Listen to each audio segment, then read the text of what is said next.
Monsieur le ministre, monsieur le rapporteur, mes chers collègues, il fut un temps, qui n'est pas si lointain, où la France avait le meilleur système de santé au monde. C'était en 1995.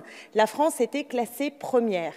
Elle est aujourd'hui au 24e rang mondial. Alors vous, monsieur Darmanin, qui aimez tant la compétitivité, voici un domaine dans lequel nous ferions bien d'investir pour maintenir un haut rang mondial. Car notre pays, 6e puissance économique mondiale, est riche.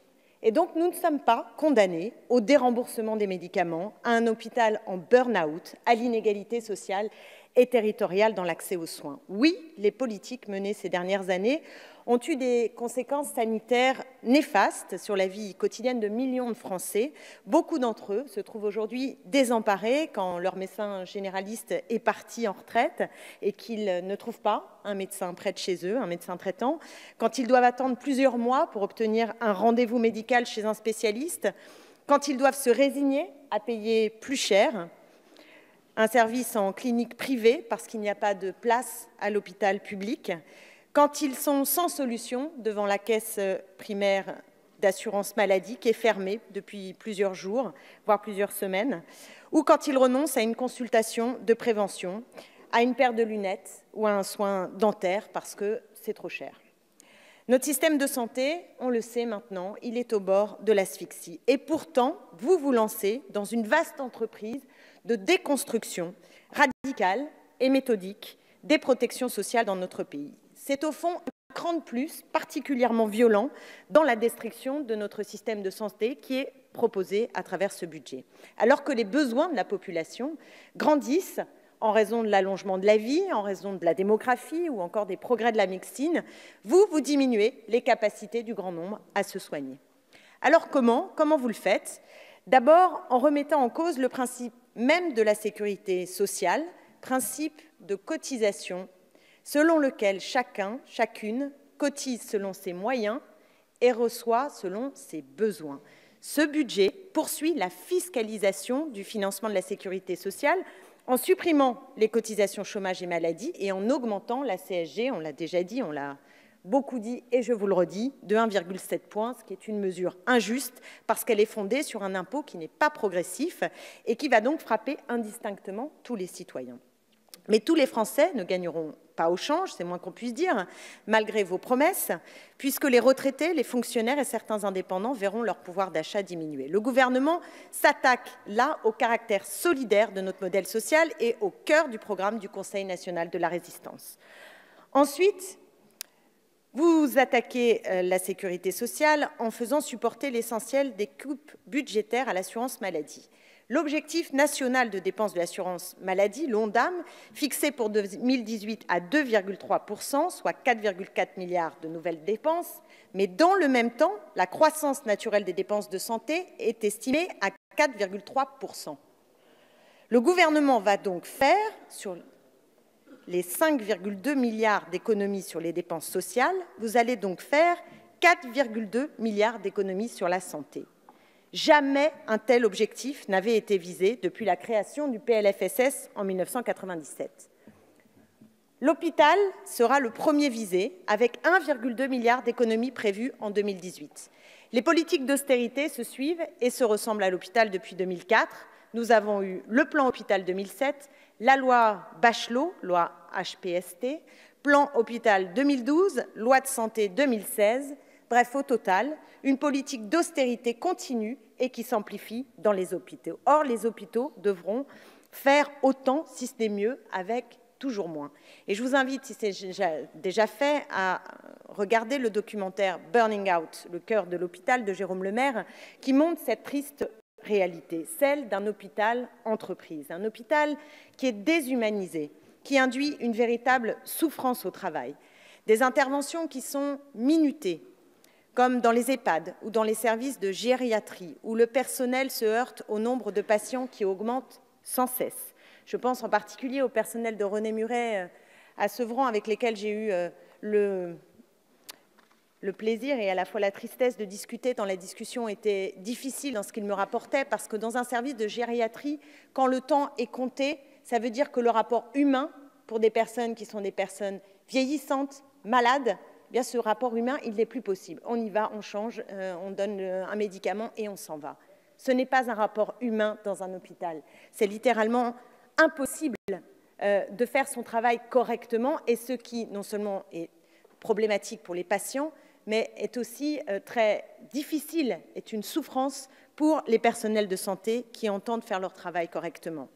On assiste également dans l'hôpital à une forme de bureaucratisation du monde de la santé, parce que l'administratif prend une place trop grande au détriment de l'humain et de la discussion entre les équipes soignantes. On a une logique comptable et une politique du chiffre avec la tarification à l'activité. L'hôpital doit multiplier les actes alors que les moyens n'augmentent pas, ce qui met évidemment les équipes soignantes sous tension. Je prendrai un exemple qui est par exemple la césarienne. Elle a été multipliée par 2 en 30 ans, la césarienne. Honnêtement, j'espère que tout le monde l'a bien en tête, mais il n'y a pas de raison médicale pour qu'il y ait une telle augmentation. Mais pourquoi ça augmente? Ça augmente parce qu'avec la réforme de la T2A, une césarienne est mieux remboursée qu'un accouchement par voie basse. Je vous ai dit que je prenais un exemple. Voici l'exemple. Et c'est important de prendre des exemples. Il faut qu'on comprenne les effets des choix politiques que vous menez. La tarification à l'acte est un problème dans de très nombreux domaines, et en voici un. Le virage ambulatoire, qui est censé désengorger les hôpitaux, parce qu'il faut désengorger les hôpitaux, il ne faut pas créer de nouveaux hôpitaux, non, il faut les désengorger, ne fera que renforcer les inégalités de traitement entre les citoyens, parce qu'ils n'auront pas la même qualité de soins, d'accès aux soins post-opératoires. Le suivi des patients reposera sur leurs propres ressources, et les patients seront une nouvelle fois les victimes de cette stratégie qui ne répond pas aux besoins et aux préoccupations de nos concitoyens en matière de santé, parce qu'il n'est pas vrai qu'on soigne mieux en soignant vite. C'est faux. Ce n'est pas la réalité dans notre pays et partout dans le monde. Votre politique ne permet pas aux hôpitaux d'assurer une prise en charge efficace de tous les patients. Et d'autant plus que certaines filières sont sous tension. Et là, je prendrai aussi un exemple, la psychiatrie. La psychiatrie, je discutais récemment avec des personnels de l'hôpital Robert Ballanger, où il y a une antenne psychiatrique, et il me racontait qu'il faisait sortir les patients qui souvent reviennent, mais bon, il faut les sortir, il y a une logique de sortie, puis en fait, ils reviennent. Et un jour, il y en a un, il est revenu, il n'y avait pas de place, il s'est suicidé. Il s'est suicidé dans l'hôpital, parce qu'il n'y avait pas de place. C'est ça la réalité aujourd'hui de cette politique qui vise à sortir les gens et à non pas les accueillir.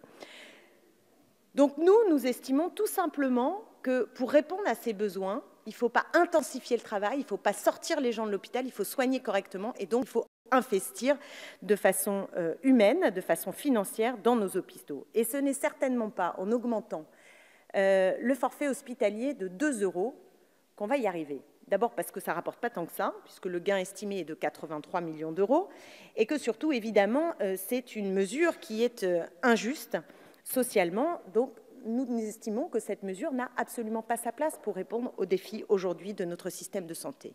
Et alors, dans le même temps qu'on fait cette tarification à 2 € et tout cela, le président Macron continue de charger l'hôpital de nouvelles missions, comme en annonçant, il l'a fait ce week-end, la création d'unités spécifiques pour les violences faites aux femmes.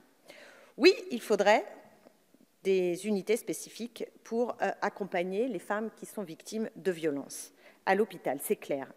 Mais comment déployer de nouveaux services quand l'hôpital n'arrive pas à faire vivre l'existant? Dans un univers qui est aussi contraint, comment assurer un niveau de suivi suffisant pour toutes ces femmes?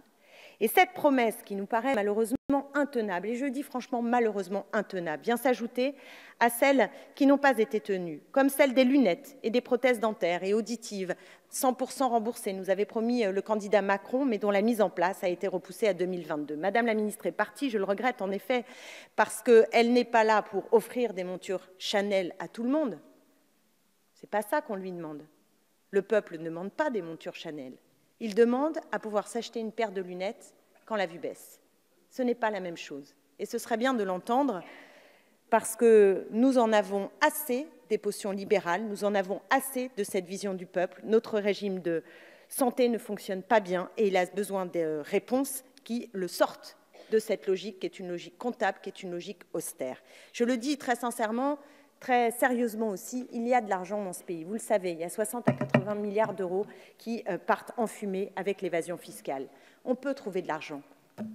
Ça dépend, on va le chercher. On fait les poches de ceux qui ont besoin de se soigner, on permet que la justice puisse être un mot véritable dans notre République française. Je terminerai en évoquant Ambroise Croizat, qui est l'un des pères fondateurs de la sécurité sociale. Il disait une chose forte, ne parlez pas d'acquis sociaux, parlez de conquis sociaux. Parce que les possédants ne désarment jamais. Jamais, nous ne voterons un budget qui est à leur service. Nous avons à la France insoumise résolument l'esprit de conquête. Merci Madame la députée. La parole est à Monsieur Fabien Roussel.